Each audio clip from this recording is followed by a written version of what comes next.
अस्सलाम वालेकुम viewers, myself Mohammed Ijaz Vasil.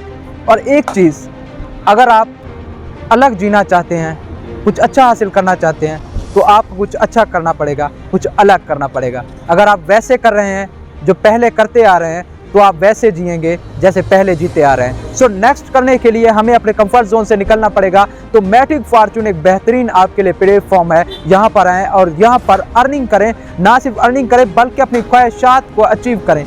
जी हाँ नाजरीन, ये मैं कोई मजाक नहीं कर रहा। पाकिस्तान में पॉवर्टी रेशो जितनी भी ज़्यादा हो, लेकिन मैट्रिक फॉर्चून से जो भी जुड़ा है वो स्टूडेंट लाइफ में भी इंडिपेंडेंट हो चुका है। वो अपनी फीसेस अफोर्ड कर रहा है, वो लोगों के लिए एक मोटिवेशन बन चुका है, एक इंस्पायरिंग स्टोरी बन चुका है। आप भी एक बार जस्ट आएँ और यहाँ पर कोई लंबी इन्वेस्टमेंट करने की ज़रूरत नहीं है। जस्ट 2 मैट्रिक से स्टार्ट लें, जो पाकिस्तानी जस्ट 600 रुपीज़ बनते हैं। सो आप इनिशिएटिव लें, अल्लाह ताला की ज़ात आपकी मदद फरमाएगी।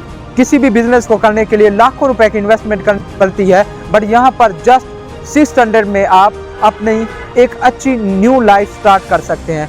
और इस ईद को अपने लिए और अपने प्यारों के लिए मेमोरेबल, यादगार और खुशगवार बनाएं और हमारी कंपनी का हिस्सा बने। Thank you so much. We will wait for your precious contribution.